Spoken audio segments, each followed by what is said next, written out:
When I was 12 years old, my family bought a small fishing cabin on a river about 70 miles from our house in Lewiston, Idaho.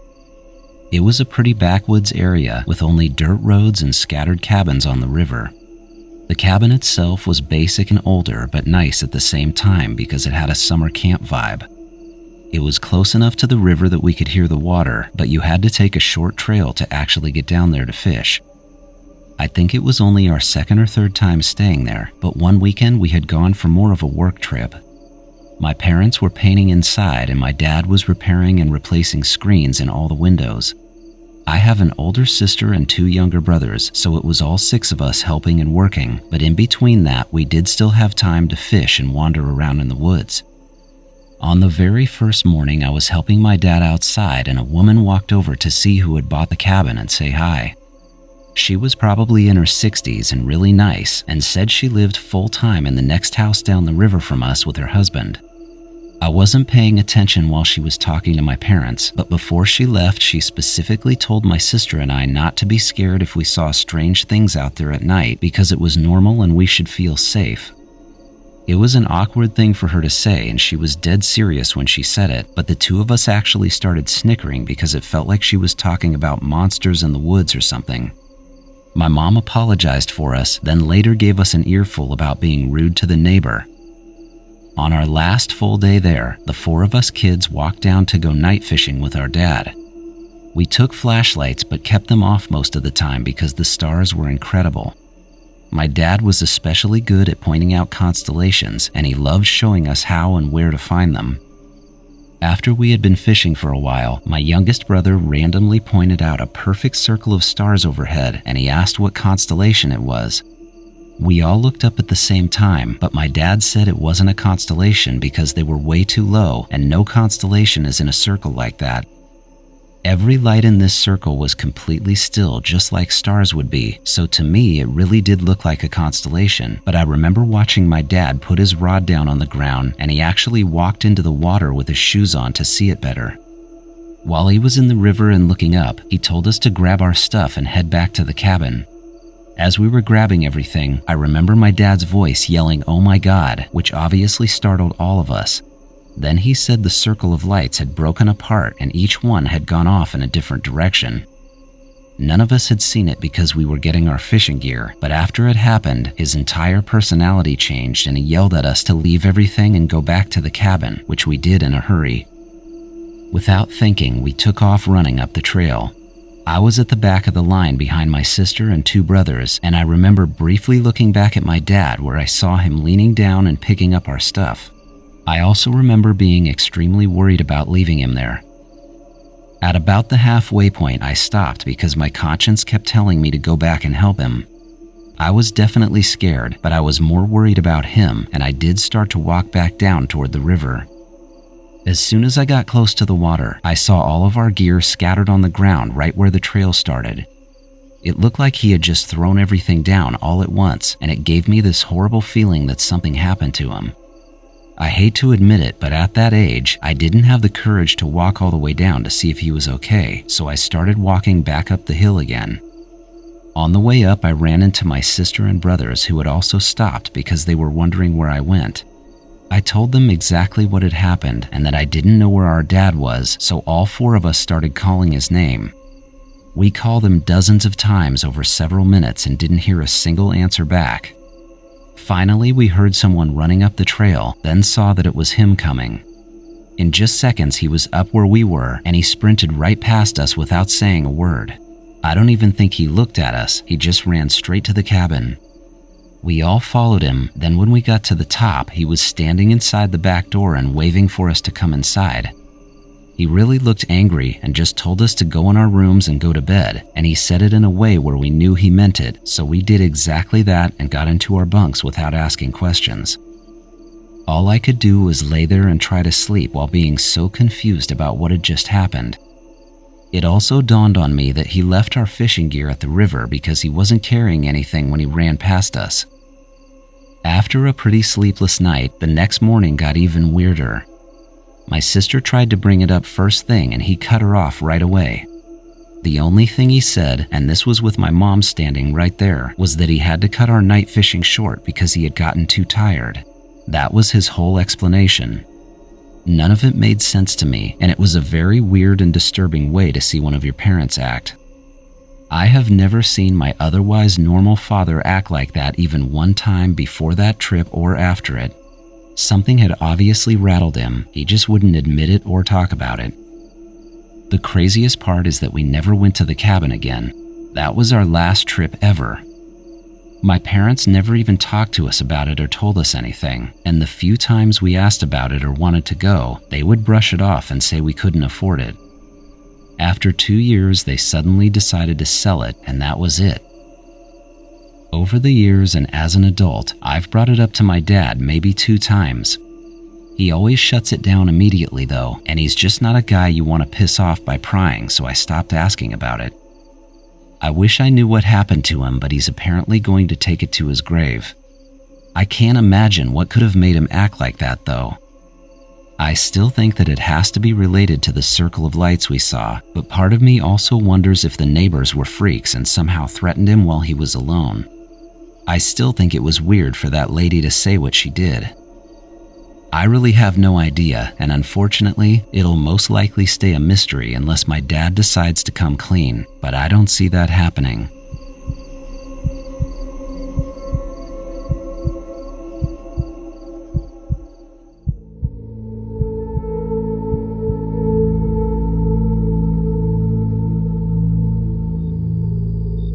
My story has 2 parts. The first is something my older brother Peter and I undeniably witnessed together, and the second is something only I experienced.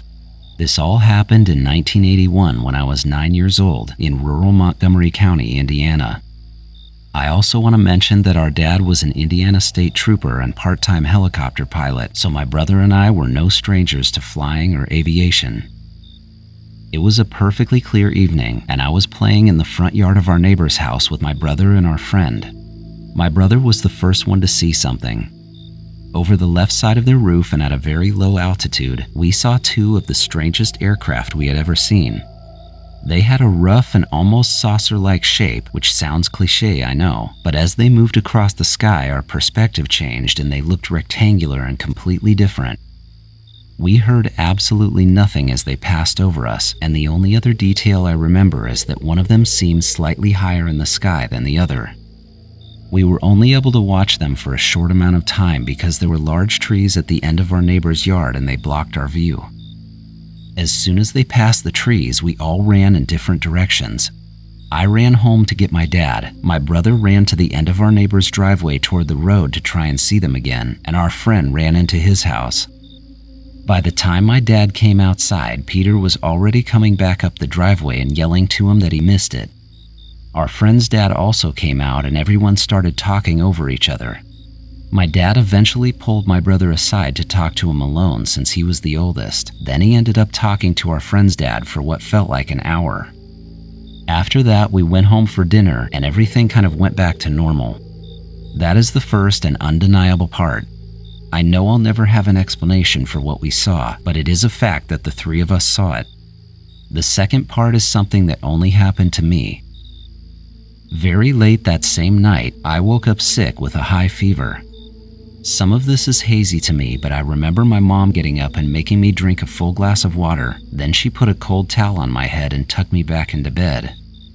After she left my room, I kept closing my eyes and trying to go back to sleep, but every time I would close them, I could see this perfectly clear image of the 2 aircraft we had seen earlier. It was honestly like looking at an actual picture, and I couldn't make it stop happening. I remember getting really frustrated and annoyed by it, but I must have eventually fallen asleep because I had an incredibly real dream, or a vision, or something, and I've never forgotten it. One of the times I closed my eyes while trying to stop seeing that image, I was all of a sudden somewhere else. I was walking down a metal walkway and holding my small quilted blanket that I had slept with since birth. My grandma had made it for me before I was born, and I was pretty attached to it. Even at 9 years old, I still slept with it every night along with my regular blankets. This metal walkway I was on had rows down either side, and each row had deep holes in it that seemed to drop into total darkness. For some reason, I had this strong sense that something lived down in these holes, so I leaned over to try and see into one of them and accidentally dropped my blanket.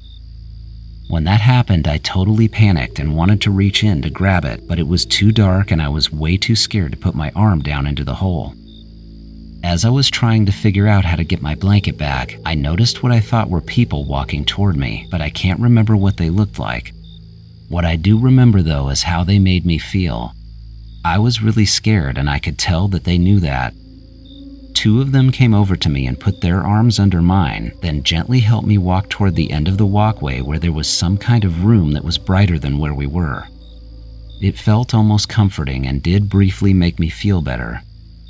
The last memory I have of this was looking down at their arms as they held me up and realizing their arms didn't look at all human to me. They were thin and pale, and I could easily see all the blood vessels through their skin.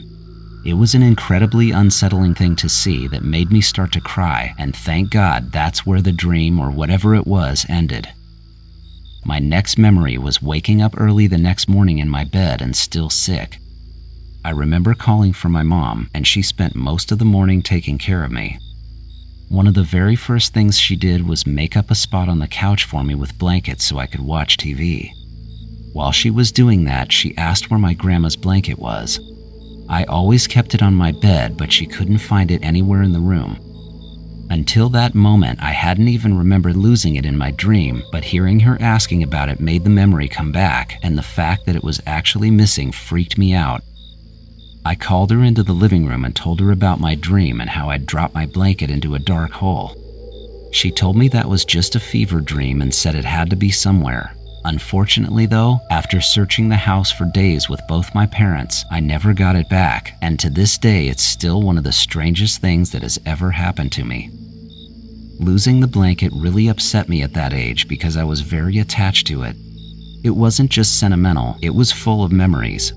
My grandma had used all kinds of fabric patches with different designs on them to make it, which reminded me of her. And this sounds a little trashy, but it even had a small burn hole in it from when my mom accidentally hit it with her cigarette, and I always loved feeling the texture of that burned fabric. I want to add one last thing that probably won't mean anything to anyone else, but it meant everything to me.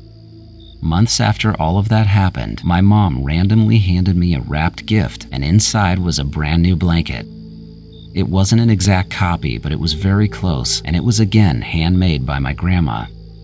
I guess my mom had told her right after I lost the original one, so she made another one for me. And on top of that, my mom did one of the most touching things anyone has ever done for me. She purposely put another cigarette burn in the same general area to match the original. Don't judge her for that, it was 1981 and times were different.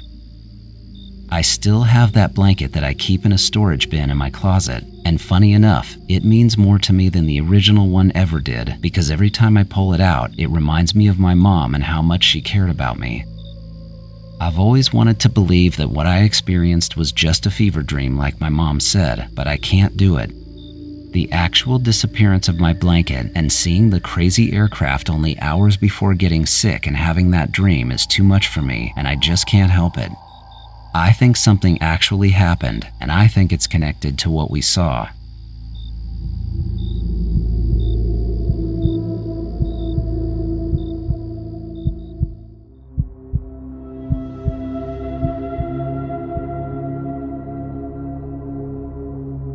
I was driving my family home from a friend's dinner party in the UK. We had set off around 10 p.m. for what should have been a short 15-minute drive home. I was in the driver's seat, my wife was in the passenger seat, and our 3 sons were in the back. I don't know if this has anything to do with what we experienced, but we just happened to be driving on a road that passes a US Air Force base in the southeast of England. As we hit a long, straight stretch of that road, there was a strong but short burst of bright light that came from my wife's side of the car. It was so bright, in fact, that it woke up our eldest son in the back, who was 12 years old at the time. Just after the flash, we saw something large and dark fly completely silent over our entire car from front to back. I saw it, my wife saw it, and our son in the back saw it. He had an even better view than we did because of the glass sunroof. Whatever it was, it flew so close to us that it felt like we could have reached up and touched it. It was definitely startling, but not scary really. I never stopped or pulled over, and the only thing that changed was our conversation during the drive home. We concluded that the flash we saw must have been some kind of light or flare coming from the Air Force Base, and the large object that passed over us could have been a large Eurasian eagle owl, which are occasionally spotted in that area. We came up with a theory that it could have been perched somewhere and was also startled by the flash, then it happened to take off right as our car was going by. When we got home, the whole incident was more or less forgotten and was never really talked about again. An entire decade later, we were all together at a restaurant for dinner. My son and I were talking, and that story came up for the first time in years. This was the same son who had been woken up when it happened. Not long into the conversation, our middle son, who had not been awake for any of it, chimed in and said he remembered it too. This was a surprising thing to hear because not only was he asleep when it happened, but we had had to wake him up just to get him out of the car that night. When we asked him about it, he recalled everything that we remembered perfectly, but his version of what happened was vastly different than ours. I want to be clear here as well. He had never once mentioned a word about it until that night at dinner when he was 19 years old. He started by saying he had always assumed we shared the same memory of it. That was until he heard all the details of our version. He had seen the same bright flash and remembered his brother waking up, but in his version, I immediately stopped the car and just sat there parked in the middle of the road. He said as soon as the car stopped, he too saw something very large and dark fly directly above us. He watched what he describes as a curtain of light very slowly pass over our car from front to back, brightly lighting up every inch of the interior, including all of our faces and bodies. After that, he watched the object continue on behind us until he couldn't see it anymore. He also claims that after it was gone, I started the engine and continued driving like nothing had happened, and that's when he simply went back to sleep in the back seat. Apparently, while this curtain of light was moving over the car, none of us said a word or even moved. We just sat there completely still. Hearing his story was very troubling to me, and it made my wife second-guess something as well. When we had gotten home that night, she remembered being confused by the time. It wasn't a huge discrepancy, but our 15-minute drive had actually taken half an hour, which she thought was odd but not enough to say anything. The whole thing became very confusing after that dinner, and it's now something we talk about and debate when we're all together. My middle son insists that his version is the correct one, and he swears we are the ones missing part of the story. My wife is nearly certain our drive took twice as long as it should have, and for me, I honestly don't know what to think about it anymore. If I had to lean one way or the other, it would be toward my middle son's version. For 10 years, I thought it was an experience only the three of us shared, but hearing the accuracy and honesty of my other son's story makes me think that his is the right one.